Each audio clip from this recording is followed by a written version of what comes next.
आप देख रहे हैं तज्जियों, तबसरों और अहम तरीन खबरों पर मुश्तमिल पाकिस्तान का सबसे मुस्तनद और मोतबर न्यूज शो दुनिया मेहर बुखारी के साथ। फिक्र ना करें, हम सब कुछ याद रखेंगे और इस सब का हिसाब लिया जाएगा।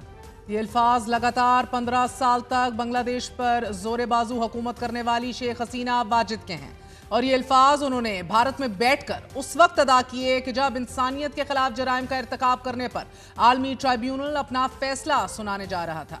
शेख हसीना वाजिद के खिलाफ ढाका में कायम इंसानियत के खिलाफ जराइम साबित होने पर उनकी गैर मौजूदगी में फैसला सुनाया गया। बांग्लादेशी मीडिया के मुताबिक आलमी अदालत के ट्राइब्यूनल ने 3 इल्जामात पर अपना फैसला सुनाते हुए ये कहा है कि वजीर आजम शेख हसीना ने लोगों को उकसाने वाला हुक्म देकर और जरूरी इकदामात ना करके इंसानी हकूक की खिलाफ वर्जी की है। अदालत ने मजीद कहा कि इल्जाम नंबर 2 के मुताबिक शेख हसीना वाजिद ने ड्रोन, हेलीकॉप्टर और मोहल्लेक हथियार इस्तेमाल करने का हुक्म देकर इंसानियत के खिलाफ एक और जुर्म का इर्तिकाब किया। ट्राइब्यूनल के सरबराह जज गुलाम मुर्तजा माजिद ने ढाका की भरी अदालत में फैसला पढ़कर सुनाया और कहा कि हसीना वाजिद 3 इल्जामात में मुजरिम पाई गई हैं, जिनमें उकसाना, कत्ल का हुक्म देना और मुजालिम को रोकने में गफलत शामिल है। हमने फैसला किया है कि उन्हें सिर्फ एक सजा दी जाएगी और वो मौत की सजा है। इंटरनेशनल क्राइम्स ट्राइब्यूनल की जानिब से सजाए मौत सुनाए जाने के बाद बांग्लादेश ने भारत से शेख हसीना की हवालगी का मुतालबा कर दिया है। बांग्लादेशी वजारत खारजा ने प्रेस रिलीज में कहा है कि बैनुल-अक़वामी फौजदारी ट्राइब्यूनल के आज के फैसले में मफरूर शेख हसीना और असदुज़्ज़मान खान कमाल को जुलाई में होने वाले कत्ल के लिए कसूरवार ठहराया गया है। उन्हें सजा सुनाई गई है। किसी भी दूसरे मुल्क के लिए इंसानियत के खिलाफ जराइम के मुर्तकब अफराद को पनाह देना गैर दोस्ताना रवैया और इंसाफ की तौहीन होगी। इसी तनाजुर में हम इंडियन हुकूमत पर जोर देते हैं कि वो दोनों सजा याफ्ता अफराद को फौरी तौर पर बांग्लादेशी हुकाम के हवाले करें, जबकि बांग्लादेश की अबूरी हुकूमत के तर्जुमान का यह कहना है कि शेख हसीना की सजाए मौत एक तारीखी फैसला है और इसकी बहुत ज्यादा अहमियत है। निगरान हुकूमत ने शेख हसीना वाजिद की जानिब से धमकी आमेज लहजे में बदला लेने के बयान पर रद्द अमल देते हुए अवाम को पुरअमन रहने की तलकीन करते हुए कहा है कि फैसले की रोशनी में जज्बात भड़क सकते हैं और अगर एनआरकी, अफरा तफरी या फिर अमन आमा में खलल डालने की कोई कोशिश की गई तो इसे सख्ती से दबा दिया जाएगा। फैसले की तारीख मुकर्रर होने पर अदालत के इर्द गिर्द सिक्योरिटी फोर्सेज मौजूद रहीं और बकड़बंद गाड़ियों के जरिए चेक पॉइंट्स मजबूत किए गए। पुलिस हाई अलर्ट पर रही और दारुल हुकूमत के अहम चौराहों पर चेक पॉइंट्स कायम किए गए। साथ ही ढाका पुलिस की आधी तादाद यानी कि 17,000 पुलिस एहलकारों को ड्यूटी पर तैनात कर दिया गया है। रॉयटर्स के मुताबिक पुलिस के पास स्टन गन समेत दीगर असलहा भी मौजूद है। इंसानियत के खिलाफ जराइम की बैनुल-अक़वामी अदालत के सजाए मौत के इस फैसले को सुप्रीम कोर्ट ऑफ बांग्लादेश में चैलेंज किया जा सकता है। अलबत्ता जब सजाए मौत का फैसला सुनाया गया तो अदालत के अंदर तालियां और नारे लगाए गए। खसूसी अदालत ने साबिक वजीर दाखिला असदुज़्ज़मान खान कमाल को भी इंसानियत के खिलाफ जराइम पर सजाए मौत सुनाई है। अक़वाम मुत्तहिदा की एक रिपोर्ट के मुताबिक गुज़िश्ता साल 15 जुलाई से 5 अगस्त के दरमियान हुकूमत मुखालिफ मुजाहिरों के दौरान सैकड़ों फोर्सेस की फायरिंग से तकरीबन 1400 अफराद जाँ बहक, हजारों जख्मी हुए, जबकि क्रैकडाउन बांग्लादेश में सबसे बदतरीन सियासी तशद्दुद माना जाता था। इंसानियत के खिलाफ जराइम के आलमी ट्राइब्यूनल के फैसले से कबल शेख हसीना वाजिद ने कहा कि हम सब कुछ याद रखेंगे, सबका हिसाब लिया जाएगा। फिक्र ना कीजिए, ये वक्त की बात है। यकीन है कि मैं इसका बदला ले सकूंगी। अपने हामियों के नाम ऑडियो पैगाम में शेख हसीना का यह कहना था कि मोहम्मद यूनुस की ज़ेरे क़यादत अबूरी हुकूमत उनकी जमात को ख़त्म करना चाहती है, मगर ये इतना आसान नहीं है क्योंकि अवामी लीग जड़ों से उभरी है, किसी नाजायज़ कब्जा करने वाले की जेब से नहीं। वाज़ेह रहे शेख हसीना एक ऐसी जमात और एक ऐसे इक़्तिदार का दिफा कर रही थी कि जिससे मुतल्लिक अल जज़ीरा की डॉक्यूमेंट्री में साबित हो चुका है कि एहतजाज करते मासूम लोगों के खिलाफ ताकत का भरपूर इस्तेमाल शेख हसीना के बराह रास्त अहकामात के तहत किया गया। शेख हसीना वाजिद मुसलसल आर्मी चीफ और दीगर कानून नाफिज करने वाले इदारों के सरबराहान पर जोर देती रही कि ताकत का इस्तेमाल किया जाए और एहतजाज करने वालों को रस्ते से हटा दिया जाए। ऑडियो कॉल्स, रियासती दस्तावेजात, ज़मीनी शवाहिद और गवाहों के बावजूद शेख हसीना वाजिद सजा होने से 3 हफ्ते कबल तक एहसास जुर्म और पशिमानी से आ रही थी।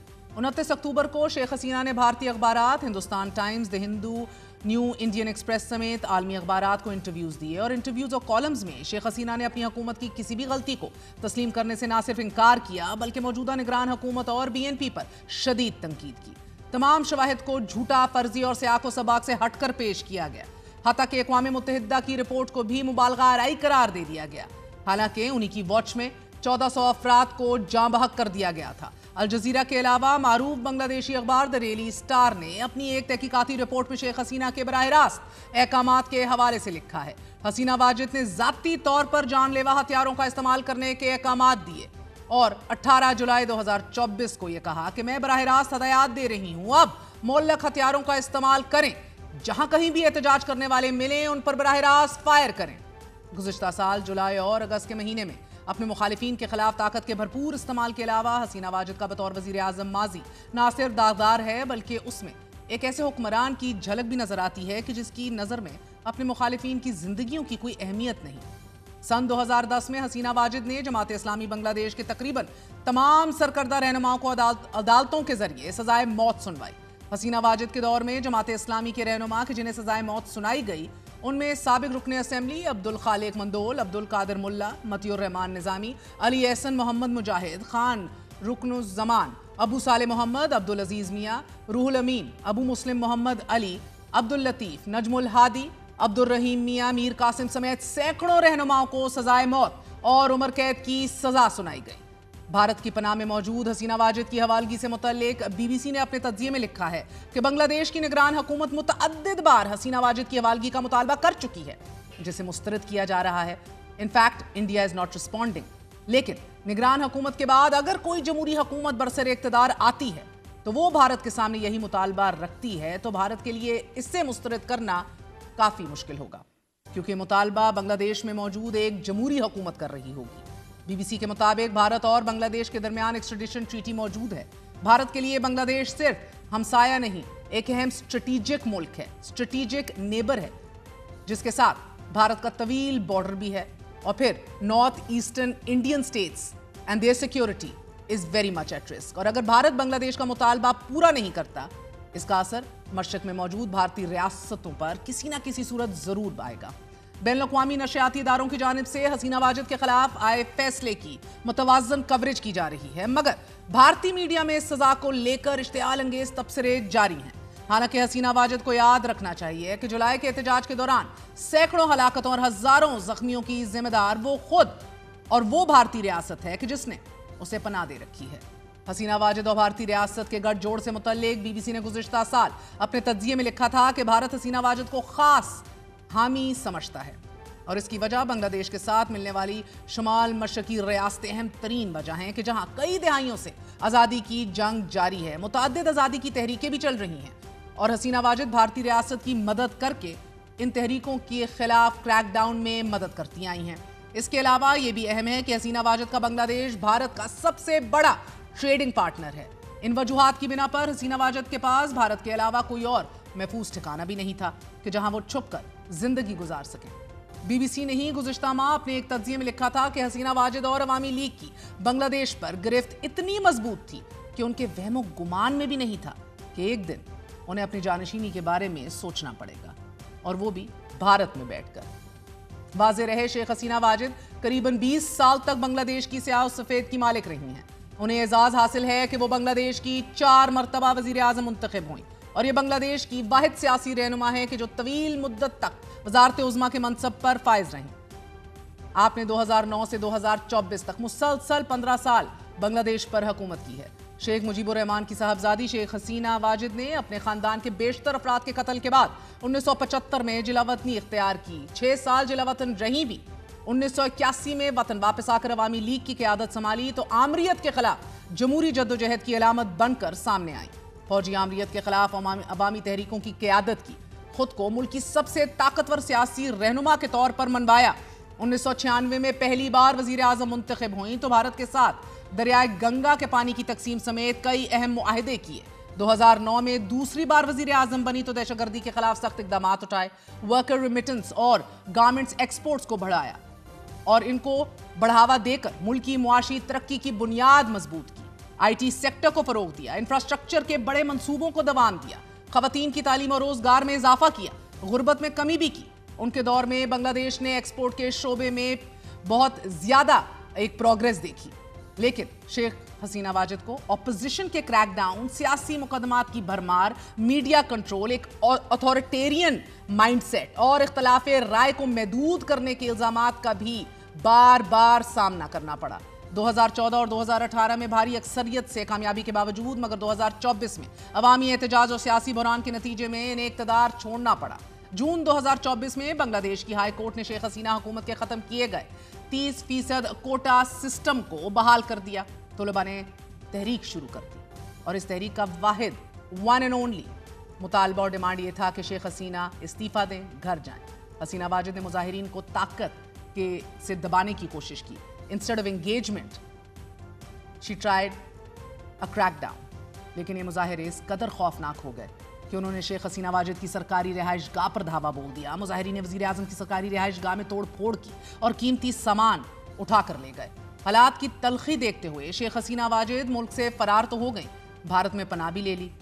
वो इस वक्त भी न्यू दिल्ली में किसी नामालूम मकाम पर मुकीम है, लेकिन वो शेख हसीना वाजिद कि जो खुद को बांग्लादेश की सियासत का हरफ आखिर समझती थी, उन्हें आज सजाए मौत सुना दी गई है। इसी हवाले से बात करने के लिए हमारे साथ मारूफ बांग्लादेशी सहाफ़ी नसीरुद्दीन साहब मौजूद हैं। नसीरुद्दीन साहब, बहुत बहुत शुक्रिया साथ देने का। मुझे बताइए, हसीना वाजिद इस वक्त तो इंडिया में मौजूद है ना, तो रिपैट्रिएशन उनकी किस हद तक आपको मुमकिन लग रही है? मुतअद्दिद बार निगरान हुकूमत तो कह चुकी है, मगर उसको तो जवाब ही नहीं दिया जा रहा भारत की तरफ से।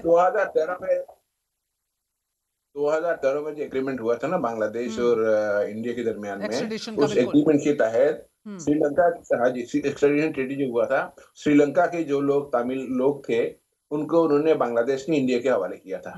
उस एग्रीमेंट के तहत इन्होंने डिमांड करना है या किया होगा कि हसीना वाजिद को बांग्लादेश के हवाला करें।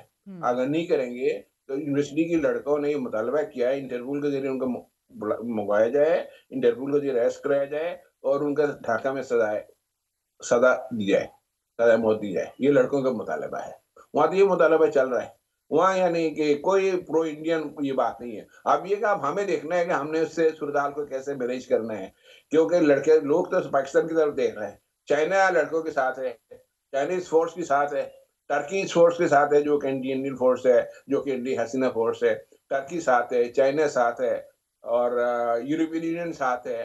नसीरुद्दीन शाह साहब, बांग्लादेश हसीना वाजिद की वापसी के लिए क्या इकदाम ले सकता है? यकीनन आपको इतलात होंगी इस हवाले से, हुकूमत क्या सोच रही है?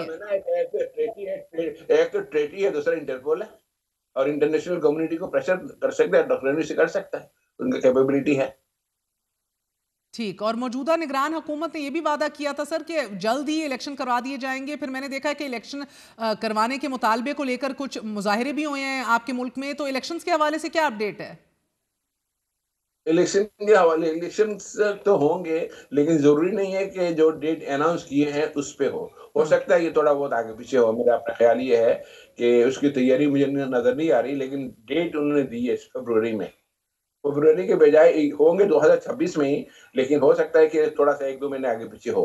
इलेक्शन तो होंगे, उसकी तैयारी भी हो रही है, लेकिन इतना नहीं हो रही है जितना कि ये देखा ना, ये हसीना वाजिद की आ गया और एक डिमांड ये आ गया रेफरेंडम हो। रेफरेंडम अगर हुआ तो हो सकता है इलेक्शन पीछे चली जाए। और सर, ये अपील ऑप्शन कितनी तगड़ी होगी हसीना वाजिद की, गिवन ऑल्सो कि उनका डिफेंस काउंसिल भी मौजूद नहीं थी ड्यूरिंग दीज प्रोसीडिंग्स, तो अपील ऑप्शन आपको लगता है कि जैसे प्रोसीजर है, जब डिफेंस काउंसिल नहीं होते स्टेट प्रोवाइड करता है, स्टेट ने प्रोवाइड की है। ये तो हसीना वाजिद की है ना कि उन्होंने नहीं किया। अपील ऑप्शन तो के आप रोशन इम्कानात देख रहे हैं या नहीं? क्या कि वो अपील में कोई फर्क डाल सकें या ओवरटर्न करा सकें? वो तो अपील पे, वो सरेंडर करेगी तो अपील पे जाएंगे ना, उसको सरेंडर करना पड़ेगा ना पहले, आगे गिरफ्तारी देनी पड़ेगी। बहुत बहुत शुक्रिया। Very short break, we are gonna be right back.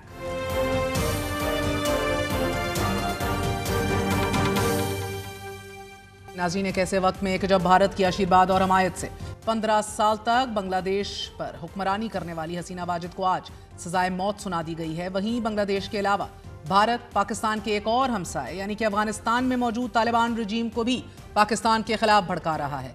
पहले अफगानिस्तान में बैठकर पाकिस्तान के खिलाफ साजिशें तैयार की जाती हैं कि जिन्हें फितना उल ख्वारिज जैसे दहशतगर्द ग्रुप पाए तकमील को पहुंचाते हैं। आज ही फितना उल ख्वारिज के दहशतगर्द एहसानुल्लाह ने इंकशाफ किया है कि ख्वारिज मजहब के नाम पर नौजवानों को वरगलाते हैं احسان اللہ نے اپنے ویڈیو بیان میں بتایا ہے کہ کیسے خوارج نوجوانوں کی ذہن سازی کر کے انہیں افواج پاکستان کے خلاف دہشت گرد کارروائیوں میں استعمال کرتے ہیں۔ گزشتہ ماہ افغان طالبان اور فتنہ الخوارج گروپوں کی طرف سے پاکستان میں دراندازی اور پھر پاک افغان سرحد کی بندش کے بعد گزشتہ ہفتے افغان نائب وزیر اعظم کی طرف سے افغان تاجروں کو پاکستان کے ساتھ تجارت ختم کرنے کے احکامات کے بعد اب عملی طور پر دونوں ممالک کے درمیان تجارت صفر ہو گئی ہے۔ سالانہ بنیادوں پر دو طرفہ تجارت 54% اور ماہانہ بنیادوں پر 36% کم ہو گئی ہے۔ غیر معینہ مدت تک تینوں کراسنگ پوائنٹس کی بندش کی وجہ سے افغانستان کے ہزاروں کنٹینرز کراچی پورٹ کے علاوہ پاک افغان سرحد پر کھڑے ہیں۔ پاکستان نے افغان رجیم پر یہ واضح کر دیا ہے کہ پاکستان کے لیے سیکیورٹی پہلے اور تجارت بعد میں ہے۔ پاکستان کسی صورت اپنے موقف سے پیچھے نہیں ہٹے گا۔ گزشتہ ہفتے پاکستانی وزارت خارجہ ترجمان نے کہا تھا کہ پاکستان کسی صورت دہشت گرد تنظیموں کے ساتھ مذاکرات نہیں کرے گا۔ دہشت گردوں کے خاتمے تک افغانستان سے بھی تجارت نہیں کی جائے گی۔ ساتھ ہی پاکستانی انٹیلیجنس اداروں نے فتنہ الخوارج کے ایک نیٹ ورک کو پکڑنے کا بھی اعلان کیا ہے اور یہ بتایا ہے کہ اسلام آباد کچہری میں ہونے والے خودکش حملے میں ملوث تمام دہشت گرد افغان نسل کے تھے۔ ترکی اور قطر کی جانب سے پاکستان اور افغانستان کے درمیان ثالثی مذاکرات میں ناکامی اور سعودی عرب کے انکار کے بعد روس نے دونوں ممالک کو تنازعات مذاکرات کے ذریعے حل کرنے پر زور دیا ہے۔ صحافی کامران یوسف کے مطابق دہشت گرد حملے اور وانا میں کیڈٹ کالج حملے کے بعد پاکستان جواب تو دے گا، مگر اس بار جو جواب دیا جائے گا وہ بہت مختلف ہوگا۔ جبکہ صحافی شہباز رانا کے مطابق افغان تاجروں نے پاکستان کے ساتھ تجارت کرنے کے لیے ایران کا آپشن استعمال کرنے کی کوشش کی ہے، مگر پاکستان کسٹمز نے اس کوشش کو ناکام بنا دیا ہے۔ افغان سوشل میڈیا پر افغان تاجروں کی طرف سے اپلوڈ کی گئی ویڈیوز میں دیکھا جا سکتا ہے کہ قندھار انار افغان سرحد پر پڑے خراب ہو رہے ہیں اور وہ احتجاج بھی کر رہے ہیں کہ افغان طالبان پاکستان کے ساتھ تعلقات ٹھیک کریں تاکہ وہ پاکستان انار سمیت دیگر پھل بھیج سکیں۔ جبکہ افغان وزیر تجارت نے کہا ہے کہ پاکستانی بندرگاہوں پر اس وقت کم از کم 12,000 کنٹینرز موجود ہیں۔ افغان رجیم کو سمجھنا ہوگا کہ پاکستان کے لیے اپنی عوام کی زندگیاں قندھاری اناروں سے کہیں زیادہ ہیں۔ But does Afghanistan understand what is at risk؟ آج بھی پاکستان نے خیبر پختونخوا میں افغانستان سے آئے فتنہ الخوارج کے دہشت گردوں کو انٹیلیجنس بیسڈ آپریشن کر کے جہنم واصل کیا ہے۔ اسی حوالے سے بات کرنے کے لیے ہمارے ساتھ معروف صحافی اور ماہر افغان امور افتخار فردوس موجود ہیں۔ افتخار صاحب، بہت بہت شکریہ ساتھ دینے کا۔ فرمائے دیجیے گا کہ روس نے اب مذاکرات میں ایک رول ادا کرنے کا کہہ دیا ہے اور اگر چائنا اور دیگر ممالک ناکام ہوئے تو کیا روس افغان طالبان کو راضی کر لے گا اور پاکستان کے ساتھ تعلقات ٹھیک تھرو دس روٹ ہو سکتے ہیں؟ ابھی تو مذاکرات کا ایک دور جو ہے وہ باقی ہے، کیونکہ جو پاکستانی اتھارٹیز ہیں انہوں نے اس بات کا کوئی ذکر ابھی تک نہیں کیا کہ مذاکرات جو ہے وہ معطل ہو چکی، اور میرے خیال میں جو انتظار ہے، بلکہ جو حکام تصدیق بھی کر رہے ہیں، وہ جو ٹرکی سے ڈیلیگیشن آنا ہے جس میں ان کے ڈیفنس منسٹر اور انٹیلیجنس چیف سمیت باقی جو ان کی سینئر لیڈرشپ ہے اور ملٹری لیڈرشپ ہے، وہ آئے گی اس بات کا حل جو ہے وہ تلاش کرنے کے لیے۔ تو روس کی طرف سے تو ایک آفر ہے، لیکن اس کے برعکس اگر ہم دیکھیں تو ایران نے روس سے پہلے آفر کی ہے، بلکہ اب اس کو دوبارہ ریائٹریٹ بھی کیا ہے۔ اور آج بھی ہماری اطلاعات یہی ہیں کہ ایک ڈیلیگیشن جو پولیٹیکل کنسلٹیشن کے لیے جو ہے وہ اسلام آباد آیا تھا اور انہوں نے فورن منسٹری میں جو ہے وہ میٹنگ کی ہے، تو دوبارہ اس بات کا اعادہ کیا ہے کہ وہ انٹرمیڈیریز بننے کے لیے جو ہے وہ تیار ہیں، لیکن الٹیمیٹلی فیصلہ جو ہے وہ پاکستان اور افغانستان کو کرنا ہے۔ فی الحال تو جو باتیں افغانستان کی طرف سے آ رہی ہیں اور انہوں نے ایسا لگتا ہے کہ آلریڈی ڈیسائیڈ کر دیا ہے کہ they don't want to keep the relationship the way that it was with Pakistan, اور پاکستان کی طرف سے بھی یہ اشارے ہیں کہ مکمل ریسیٹ کے اوپر یہ ریلیشن شپ تو نہیں جا سکتا، لیکن ایک ورکنگ ریلیشن شپ جو ہے وہ قائم ہوگا۔ لیکن چونکہ اس میں سیکیورٹی میٹرز انوالوڈ ہیں اور بہت کلیئر ہے کہ اگر پاکستان اور افغانستان کے درمیان میں جنگ چھڑتی ہے تو یہ صرف ان دو ممالک کا مسئلہ نہیں ہوگا، بلکہ ایک ڈومینو افیکٹ کریٹ کرے گا جو ریجنل انسٹیبلٹی بنائے گا، اس لیے رشیا نے اس میں آفر کی ہے۔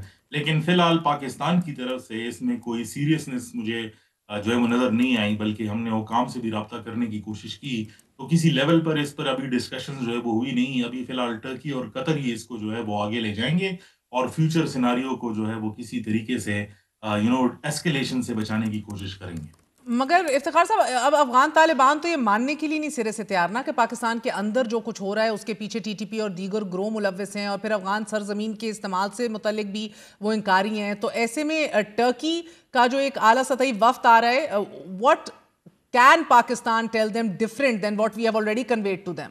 سو پاکستان اس حوالے سے کیا سوچ رہا ہے، اور پھر ٹرکی کے وفد کو کیا ایگزیکٹلی کمیونیکیٹ کیا جائے گا what they have not already heard for instance؟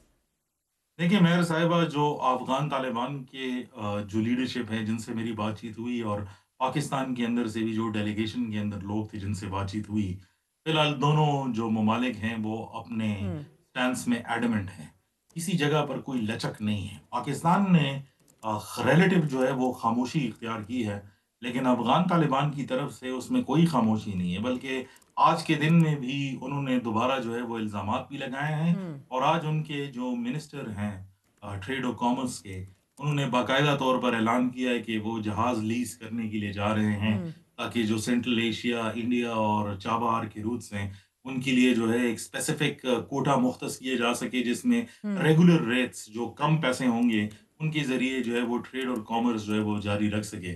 تو انہوں نے تو اپنا ایک سٹانس بھی ظاہر کر دیا اور بہت کلیئر کر دیا، بلکہ میرے خیال میں یہ بات چیت اسی ٹائم پہ جو ہے وہ ختم ہو گئی تھی، اگر اس میں کوئی امید نظر بھی آ رہی تھی، جس ٹائم پہ یہ بات کی گئی کہ پاکستانی جو فارماسیوٹیکلز ہیں اس کے اوپر جو ہے وہ مکمل طور پر پابندی امپورٹ پہ لگا دی جائے افغانستان میں، اور 3 مہینے کی انہوں نے مہلت دی ہے کہ جو کاؤنٹرز ہیں اس میں سے پاکستانی ادویات جو ہے وہ غائب ہو جائیں. تو اگر آپ ایک پیور اکنامک انالیسس کے طور پر اس کو لے لیں، تو جو پاکستان کے اندر جو سب سے زیادہ تعداد افغانز کی آتی ہے کام کے لیے، تو اس میں سب سے بڑا جو ہے وہ میڈیکل ٹورزم کا شعبہ ہے. تو اگر انہوں نے اس بات کا بھی خیال نہیں رکھا اور اپنی انڈسٹری جو ہے وہ کسی اور طرف جو ہے وہ موڑنا چاہتے ہیں، اور انڈیکیشنز بہت کلیئر ہیں، تو میرے خیال میں مذاکرات کے لیے کوئی بات بچی نہیں. دوسری بات یہ ہے کہ پاکستان کا جو سٹانس ہے، جو ایکچوئل پوائنٹ ہے، دیکھیں بات ٹریڈ اور کامرس اور ڈیورنٹ لائن کے اوپر تو بعد میں آئی ہے.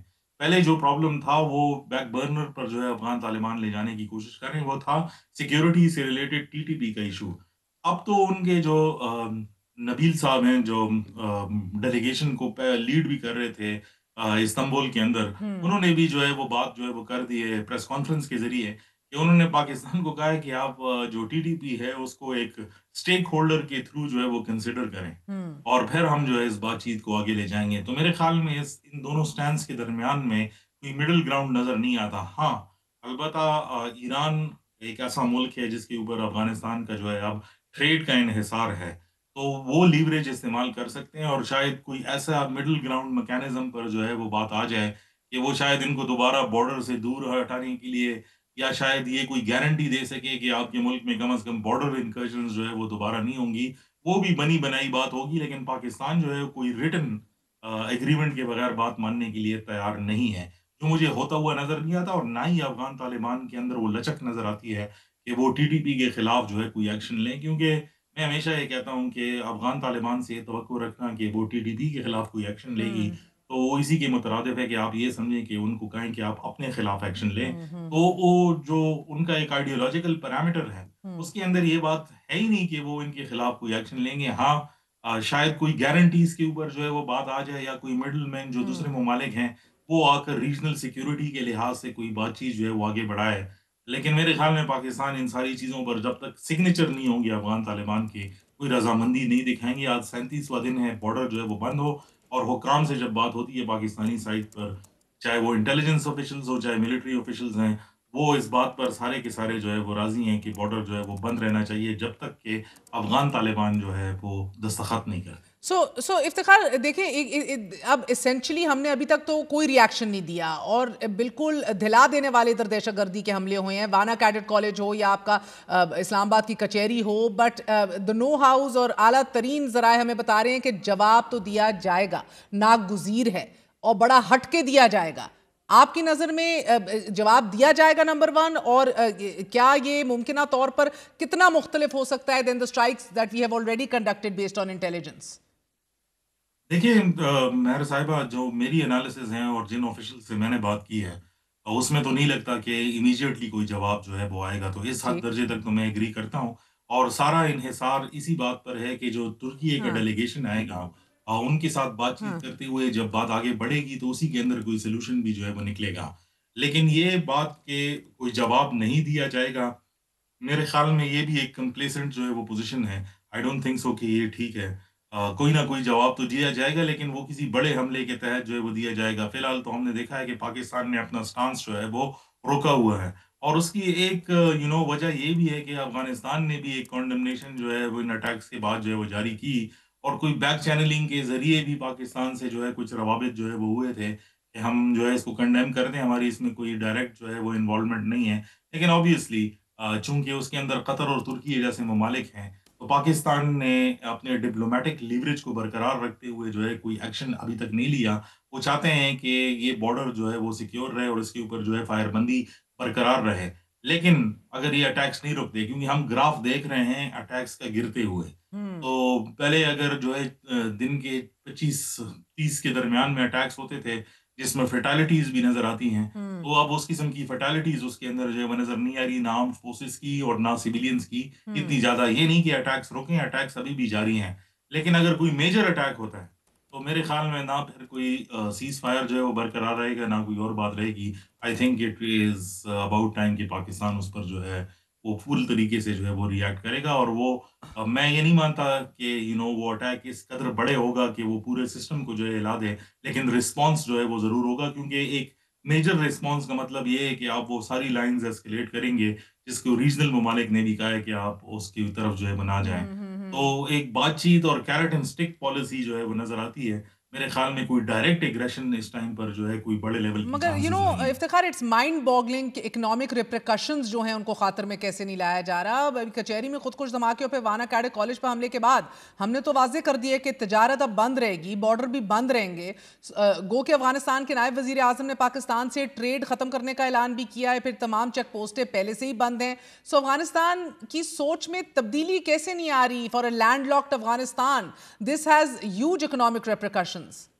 जी बिल्कुल, अफगानिस्तान और पाकिस्तान का जो ट्रेड है वो सिस्टेमिक है, तो ये कोई बनाया हुआ नहीं है कि आर्टिफिशियली मैन्यूवर करके कोई ट्रेड रूट या ट्रेड आर्टरी बनाई गई है, बल्कि ये आर्टरीज जो है वो सदियों से मौजूद है और यही इस्तेमाल हो रही हैं। और अगर आप इसका जो है एक डीप डाइव करके देखते हैं तो 67% अफगानिस्तान की जो इकोनॉमी है वो डायरेक्टली पाकिस्तान पर जो है वो डिपेंडेंट है, और उसमें पेरिशेबल आइटम्स यानी खाने पीने की अशिया जो है वो सबसे ज्यादा है। अब अगर वो इसको जो है वो चेंज करने के लिए और डाइवर्ट करने के लिए चाबहार की तरफ जाते हैं और सेंट्रल एशियन मार्केट की तरफ से जाते हैं, तो आप किसी भी तिजार से जो है वो पूछ लें, वो आपको बहुत क्लियरली बता देगा कि उसमें, क्योंकि इंटरनेशनल ट्रेड जो है वो सब डॉलर्स पर होती हैं, तो उसमें जो डिफरेंस है वो तो शायद हुकूमत को हिट तो देगी, लेकिन जो लोकल पॉपुलेशन है वो सबसे बड़ी हिट जो है वो लेगी, क्योंकि उनका जो कुव्वत खरीद है वो सबसे ज्यादा जो है वो मुतासिर होगा।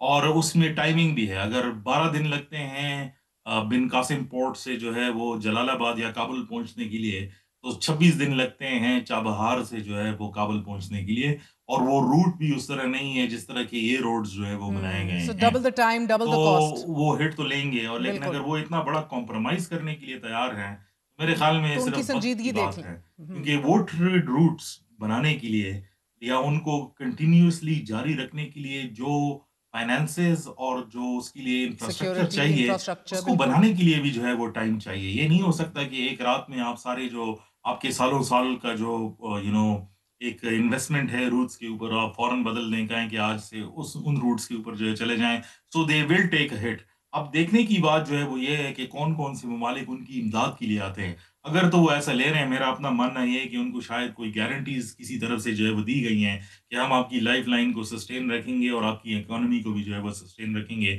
इसके बगैर जो है ये स्टेप लेना मेरे ख्याल में इसकी मुतरादिफ है कि आप एक इकोनॉमिक जो है वो सुसाइड करने के लिए। Thank you so much Iftikhar Firdous हमारे साथ मौजूद है, आपने गुफ्तगू सुनी है। वेरी शॉर्ट ब्रेक, वक्फे के बाद बात करेंगे आज़ाद कश्मीर का एक नया वजीर आज़म, बट बदलेगा क्या? स्टे विद अस।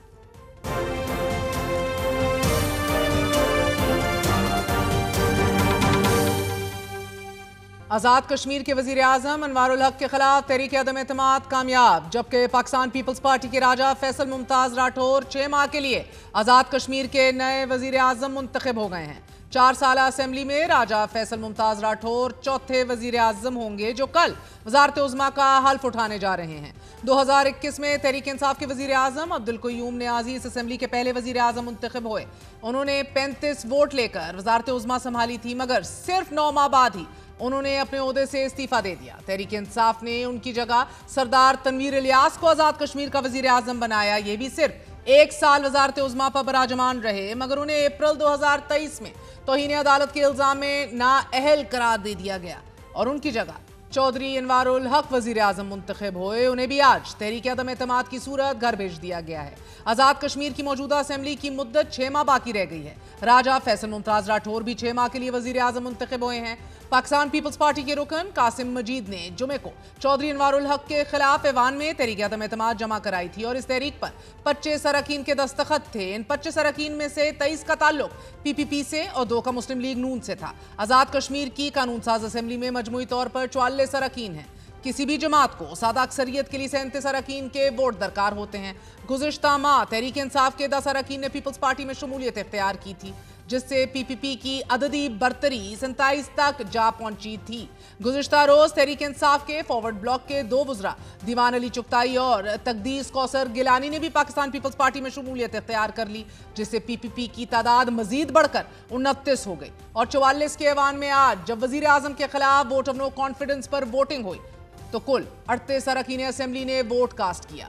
इनमें से 36 अरकान ने तहरीक अदम एतमाद के हक में, जबकि 2 ने मुखालिफत में वोट डाला। आज़ाद कश्मीर के आइन के मुताबिक वजीर आजम के खिलाफ जब भी तहरीक अदम एतमाद पर वोट डाला जाता है तो इसी तहरीक में नए वजीर आजम को भी नामजद कर दिया जाता है।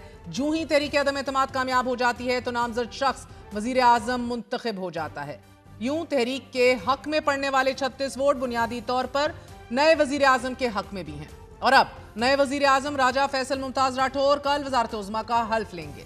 आज के इजलास में वजीर आजम अनवारुल हक सिर्फ 4 अरकान के हम रायवान में दाखिल हुए। उन्होंने नामजद वजीर आजम से मुसाहिफा किया और इसके बाद अपने खिताब में अपनी नाकामियों का मलबा अपनी ही काबीना पर डालते हुए कहा कि एक शख्स ही आइन और इंतजामी ढांचे की तबाही का जिम्मेदार हो। चौधरी अनवारुल हक के खिलाफ सितंबर में अवामी एक्शन कमेटी ने आज़ाद कश्मीर भर में पुरतशद्दुद एहतजाज किया। कामयाब हड़ताल की गई। कश्मीर में अमन व अमान की सूरत हाल हाथ से निकलते देखकर हुकूमत पाकिस्तान ने अवामी एक्शन कमेटी से मुज़ाकरात किए। वज़ीर आज़म के मुशीर राना सनाउल्लाह, एहसन इकबाल, तारिक फजल चौधरी, अमीर मकाम, सरदार यूसुफ, राजा परवेज अशरफ और कमरुज़्ज़मान कायरा पर मुश्तमिल आला सतही मुज़ाकराती कमेटी ने जॉइंट एक्शन कमेटी के मुतालबात को तस्लीम करते हुए मुआहिदा किया और इस इंगेजमेंट के तहत जॉइंट एक्शन कमेटी को यकीन दहानी कराई गई कि एहतजाज के दौरान जाँ बहक होने वाले अफराद के अहले खाना से एक शख्स को 20 दिन के अंदर अंदर सरकारी नौकरी दे दी जाएगी। लवाहिकीन को मुआवजा दिया जाएगा। जख्मियों को फीकस 10 लाख रुपए भी दिए जाएंगे। इसी तरह पूंछ डिवीजन में 2 इजाफी एजुकेशन बोर्ड्स बनाए जाएंगे। दोनों बोर्ड्स का फेडरल बोर्ड से इल्हाक किया जाएगा। 90 दिन में आज़ाद कश्मीर में लोकल गवर्नमेंट एक्ट को असल शक्ल में बहाल कर दिया जाएगा। 15 दिन में हेल्थ कार्ड के लिए फंड्स जारी कर दिए जाएंगे। हर जिले में मरहलावार सिटी स्कैन्स और MRI मशीनें फराहम की जाएंगी। सिविल डिफेंस डिपार्टमेंट को सिविल डिफेंस मैनेजमेंट अथॉरिटी में जम कर दिया जाएगा। एहतसाब ब्यूरो और एंटी करप्शन एस्टैब्लिशमेंट को जम किया जाएगा और इनके कवानीन को पाकिस्तान के नैब कवानीन के मुताबिक लाया जाएगा। जबकि लीगल एक्शन कमेटी भी कायम कर दी जाएगी कि जो मुआहिदे पर अमल दरामद की जिम्मेदार होगी। आज़ाद कश्मीर की काबीना का साइज भी 20 वज़रा और मुशीरों तक महदूद रखा जाएगा और हुकूमत पाकिस्तान बिजली के तरसीली निज़ाम की बेहतरी के लिए 10 अरब रुपए देगी। नाज़रीन, इस मुआहिदे के फौरी बाद PPP ने वज़ीर आज़म आज़ाद कश्मीर के खिलाफ तहरीक अदम एतमाद लाने का ऐलान कर दिया, लेकिन वज़ीर आज़म ने मुस्ताफ़ी होने की बजाय तहरीक अदम एतमाद का सामना करने का ऐलान किया। गुज़िश्ता 1 माह से पाकिस्तान पीपल्स पार्टी इसी जोड़ तोड़ में मसरूफ रही और PTI के फॉरवर्ड ब्लॉक से लोगों को पीपल्स पार्टी में शामिल किया जाता रहा। पीपल्स पार्टी के नंबर्स पूरे होने के दावों और वज़ीर आज़म को इस्तीफा देकर घर जाने की पेशकश के बावजूद मगर अनवारुल हक तहरीक अदम एतमाद लाने और इसका सामना करने पर बज़िद रहे और इस सारे अमल में पाकिस्तान मुस्लिम लीग नून कबल अज़ वक्त इंतखाबात का मुतालबा भी करती रही। तहरीक अदम एतमाद को वोट देने के बावजूद मुस्लिम लीग नून अभी भी कबल अज़ वक्त इंतखाबात चाहती है। मौजूदा असेंबली की मुद्दत जुलाई में खत्म होने जा रही है, मगर मुस्लिम लीग नून फरवरी में नए इंतखाबात का मुतालबा कर रही है। इस मंजरनामे में नौमुंतखब वज़ीर आज़म के लिए 2 बड़े सियासी चैलेंजेस दिखाई दे रहे हैं। पहला तो बड़ा चैलेंज ये कि जॉइंट एक्शन कमेटी के साथ किए गए वादों पर मनोअन अमल दरामद है और अगर ये वादे किसी भी वजह से पूरे ना हो सके تو نئے وزیر اعظم کے لیے بھی مشکلات کھڑی ہو جائیں گی، کیونکہ چودھری انوار الحق کے خلاف بھی پرتشدد احتجاج کی تحریک عوامی ایکشن کمیٹی سے کیے گئے وعدوں پر عمل نہ ہونے کی وجہ سے شروع ہوئی تھی۔ نو منتخب وزیر اعظم کے لیے دوسرا سنگین چیلنج مسلم لیگ نون کا یہی قبل از وقت انتخابات کا مطالبہ ہے۔ اس کے ساتھ ساتھ نئے وزیر اعظم کے لیے کابینہ کو صرف 20 وزراء تک محدود رکھنا بھی ایک آزمائش سے کم نہیں۔ اسی حوالے سے بات کرنے کے لیے ہمارے ساتھ سابق وزیر اعظم آزاد کشمیر سردار عتیق احمد خان موجود ہیں، ہمارا ساتھ دے رہے ہیں اپوزیشن لیڈر آزاد کشمیر خواجہ فاروق احمد صاحب۔ آپ دونوں کا بہت بہت شکریہ۔ السلام علیکم۔ عتیق احمد خان صاحب، آپ سے آغاز کروں گی، فرمائے دیجیے گا سر کہ ایک تو ہر وزیر اعظم آتا ہے اور بڑی ایک کم عرصے کے لیے ٹھہرتا ہے اور اس کو پھر رخصت ہونا پڑ جاتا ہے، تو ایک تو انسرٹنٹی ویسی اس پوسٹ سے جو ہے وہ جڑی ہوئی ہے، مگر اب تو سونے پہ سہاگا یہ کہ رہ ہی چند مہینے گئے ہیں، تو پیپلز پارٹی کو کیا بنی اتنا بڑا قدم اٹھانے کی؟ جی بہت شکریہ آپ کا۔ آپ نے اپنے انٹرو میں بہت ساری بیک گراؤنڈ ساری بیان کر دی ہے، کوئی بات دہرانے کی ضرورت نہیں ہے۔ ایک تو یہ بات ذہن میں رکھنے والی ہے کہ جہاں تک ترقی پذیر ممالک کا تعلق ہے، ان میں پارلیمانی نظام ڈیلیور کرنے میں ناکام ہو چکا ہے، بری طرح ناکام ہو چکا ہے۔ آپ پارلیمانی فیلئر کی بات کر رہے ہیں، تو اگلے چند ماہ میں ماں سوائے اپنے سرکاری ارینجمنٹس اور کچھ بندوبست کرنے کے علاوہ پری الیکشن آپ کرنے کیا آئے ہیں جو وزارت عظمیٰ لے لی ہے؟ چند مہینوں میں کوئی ڈیلیورنس، میں 2 مرتبہ وزیر اعظم رہا ہوں۔ تو کرنے کیا آئے ہیں سر؟ پیپلز پارٹی چاہتی کیا ہے، کرنے کیا آئی ہے پھر؟ ہاں، لیڈر آف دی اپوزیشن رہا ہوں میں۔ ہم اسی لیے اس نظام کا حصہ نہیں بنے۔ مسلم کانفرنس پچھلے چودھری انوار الحق صاحب والے نظام کا حصہ بھی نہیں تھی اور اس نظام کا حصہ بھی نہیں ہے، اور اسی لیے نہیں ہے ہم یہ سمجھتے ہیں کہ آزاد کشمیر میں یہ ساری مشق جو ہے یہ پارلیمانی انتشار کا سبب بن سکتی ہے، وہ پارلیمانی استحکام کا سبب نہیں بن سکتی۔ آزاد کشمیر میں سیاسی استحکام کے لیے ارلی الیکشنز اور بر وقت elections, fair elections, transparent elections, fresh mandate, وہ تھوڑا بہت ایک بہتری پیدا کر سکتا ہے، اور اس کے لیے حالات کو سازگار کرنے کی کوشش کرنی چاہیے۔ ٹھیک ہے، اور مجھے اگر آپ اجازت دیجئے سر، خواجہ فاروق احمد صاحب کو بھی انگیج کرتی ہوں۔ خواجہ صاحب، مجھے ذرا منطق سمجھا دیجئے، پیپلز پارٹی کرنے کیا آئی ہے جب فقط چند ماہ ہی رہ گئے ہیں سر؟ بسم اللہ الرحمن الرحیم۔ آپ نے بہت ٹھیک سوال کیا کہ پیپلز پارٹی کرنے کیا آئی ہے، تو میں صرف یہ بات کہوں گا کہ اگر دوسری پارٹیوں کے مینڈیٹ کا احترام کیا جائے تو پھر یہ صورتحال پیدا نہ ہوتی کہ چوتھا وزیر اعظم یہ اسمبلی دیکھ رہی ہے۔ 2021 جولائی میں پی ٹی آئی کو مینڈیٹ ملا تھا، ہمارے 32 اراکین تھے، ہم نے حکومت بنائی اور سموتھلی حکومت چل رہی تھی، لیکن پاکستان میں عمران خان کی حکومت ختم ہونے کے بعد اپریل 2022 میں ان کی حکومت ختم ہونے کے بعد ہماری حکومت کے خلاف ہی جو وہ کوشش شروع ہو گئی، اور پھر اپریل 2023 میں جب تنویر الیاس صاحب کو ہائی کورٹ نے فارغ کیا تو ہماری حکومت کو بھی ختم کر دیا گیا، اور وہاں پہ انوار الحق صاحب جو ہماری حکومت کے اسپیکر تھے انہوں نے ساتھ ملا کے اور ہمارے 26 اراکین کو جو انحراف کر کے پارٹی کے مینڈیٹ سے ان پر مل کے ساتھ اور پیپلز پارٹی کے ساتھ حکومت بنا لی گئی۔ 2.25 سال 2.5 سال یہ حکومت چلی، اور ہم اس عرصے میں ہم ساتھ پی ٹی آئی کے رکن رہ گئے تھے۔ ہم تو اجلاس بھی نہیں بلا سکتے تھے اسمبلی کا، کیونکہ اجلاس بلانے کے لیے 14 ممبر چاہیے۔ ہم ان سے یہ مطالبہ کرتے تھے بھائی اسمبلی اجلاس بلاؤ۔ 23 میں بھی یہاں پہ ہنگامے ہوئے، 24 میں بھی ہنگامے ہوئے، اور یہ عوامی ایکشن کمیٹی کی جو بات آپ نے کی ہے یہ انہیں چاہیے تھا کہ اجلاس بلاتے، لیکن کوئی پارٹی بھی ذمہ داری قبول کرنے کی تیار نہیں تھی، جس سے 4 جانیں 1 اور 14 جانوں کا نقصان ہوا، 18 جانیں جو ہے وہ شہید ہوئی، فوت ہو گئے۔ تو میں سمجھتا ہوں کہ یہ بات یہاں ہی آ کے ختم ہوتی ہے، صرف پاکستان میں مینڈیٹ کا احترام نہیں کیا گیا، آزاد کشمیر میں کوئی مینڈیٹ کا احترام نہیں کیا گیا، اور آج دیکھیں 6 ماہ 7 ماہ کے لیے ان کو وزیر اعظم بنایا گیا، اور اس میں اکثریت ہمارے ممبرس کی ہے جو 27 کا اور 29 کا دعویٰ کرتے ہیں، اس میں ہمارے منحرف اراکین کو انہوں نے شامل کیا، اور پھر جو یہ کہتے تھے جمہوریت سب سے بڑا انتقام ہے یا ووٹ کو عزت دو، آج وہ نعرے کدھر گئے کہ آپ دوسرے کے مینڈیٹ کے لوگوں کو شامل کر کے انہیں ان کے ووٹ دلاتے، ان سے حکومت دلاتے۔ میں سمجھتا ہوں کہ پاکستان میں بھی اور آزاد کشمیر میں بھی مینڈیٹ کا احترام کرے، 5 سال میں پورے کرنے دیے جاتے۔ جولائی 2026 میں الیکشن ہے، اور پھر یہ بات ہے سر اب مجھے بتائیے گا کہ اس اہم ترین فیصلے کے بعد سر خواجہ صاحب اب کل نیا وزیر اعظم حلف لینے جا رہا ہے، آپ کو لگ رہا ہے کہ हालात में कोई बेहतरी आएगी या अब ये मजीद हालात तो हाथ काबू से बाहर तो नहीं हो जाएंगे? नहीं, तैनाती अब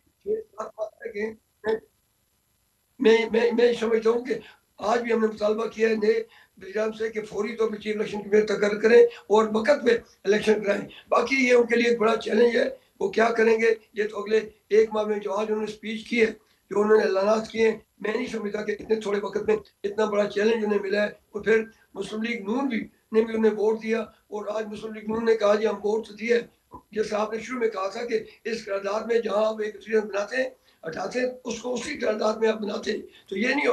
ये तो एक अजीब सी बात है कि वो एक तरफ कहते हैं जी हम हुकूमत बना रहे हैं और दूसरे में वो कहते हैं हम अपोजिशन में बैठेंगे। रियल अपोजिशन इसको तब पीटीआई है और जेके पीपल्स पार्टी है, जो हम इसको अपोजिशन में बैठे और पिछले 2.5 सालों से हम अपोजिशन में हैं। बावजूद हम इजलास भी नहीं बुला सके, लेकिन मैं ये समझता हूँ कि ये पीपल्स पार्टी ने एक आज़ाद कश्मीर में एक बड़ा चैलेंज कबूल किया है, मुस्लिम लीग नून ने एक चैलेंज कबूल किया है। अगले एक माह में ये अंदाजा हो जाएगा कि ये किस तरह का अतीक साहब ये इसको चैलेंज कैसे हम समझ रहे हैं? कान इधर से पकड़िए या हाथ घुमा के पकड़िए। पहले पीपल्स पार्टी के 15-20 मुशीर वजीर थे, नून घट थी, अभी आप लोगों ने पीपल्स पार्टी ने फिर ले ली पूरी। नहीं तो ये चैलेंज किस तरह है सर? देखिए ये मेरा ख्याल ये है कि इलेक्शन का साल है और उनकी ख्वाहिश ये होगी कि इलेक्शन में थोड़ी सी बेहतरी पैदा करने के लिए कोई इक़दाम किए जाएं, लेकिन मैं बिल्कुल इस बात के हक में हूँ। मैं समझता हूँ कि इतने थोड़े अरसे में कोई बेहतरी पैदा नहीं की जा सकती सिवाय इसके कि मर्कज़ी हुकूमत को इमदाद करे, और ये दोनों पार्टियाँ जो है एक दूसरे के सामने ज़ाहिर इलेक्शन वो लड़ेंगी, हम लड़ेंगे, बाकी जमातें लड़ेंगी। कोई ऐसी बेहतरी सिवाय उस एग्रीमेंट के जो मरकजी हुकूमत ने आज़ाद कश्मीर हुकूमत के साथ मिलकर एहतजाज करने वाले लोगों के साथ किया हुआ है, उसमें उनके मामला मसाइल हल करने में अगर ये थोड़ी बहुत पेशरफ्त करें तो उस बात का इम्कान मौजूद है। लेकिन कोई काबिल जिक्र काम इस थोड़े अरसे में न कोई बड़ी लेजिस्लेशन हो सकती है, ना इसमें कोई ज़्यादा लंबा चौड़ा काम हो सकता है। चीफ इलेक्शन कमिश्नर का तकर्रर हो गया तो 2-3 महीने उनके पास चले गए। और एक सबसे बड़ी बात जिसका मैं जिक्र करना जरूरी समझता हूँ कि किसी हुकूमत के चलाने के लिए उसके पास मॉरल स्ट्रेंथ होनी चाहिए। जो लोग हुकूमत बनाते हैं वही अपोजिशन में बैठे हुए हैं। अब ये बड़ा अजीब गरीब किस्म की नई रिवायात जन्म ले रही हैं आज़ाद कश्मीर की पार्लिमानी तारीख में कि आज वो सारे इकट्ठे हैं हुकूमत साजी में, और कल जब हल्फ हो जाएगा तो उसके बाद आधे जो है वो जाके अपोजिशन बेंचेस पर बैठ जाएंगे। तो ये बड़ी नाकाबिल फहम बात है, और मेरे इल्म के मुताबिक ऐसा कोई तजुर्बा मेरे इल्म में नहीं है कि पार्लिमानी प्रैक्टिस में ये बात पहले कभी हुई हो। इसलिए वक्त कम है, चैलेंजेस बड़े हैं और मुश्किलात बहुत हैं। पिछली हुकूमत ने सारा निज़ाम जो है वो बिल्कुल इस तरह जैम किया हुआ था जैसे पता लग रहा था। शुक्रिया। हमारे साथ मौजूद थे सरदार अतीक अहमद खान साहब, ख्वाजा फारूक अहमद साहब। आपने गुफ्तगू सुनी। It will be election year, मगर इस जोड़ तोड़ के बाद किसी को हिस्सा कम, किसी को ज़्यादा, फिर दूसरे को ज़्यादा, पहले वाले को कम। ये जोड़ तोड़ बहरहाल एक बैलेंस ऑफ पावर की गेम है। It is a struggle for power which is continuing in the country at large. आज की इजाज़त दीजिए। गुड नाइट, अल्लाह हाफिज़।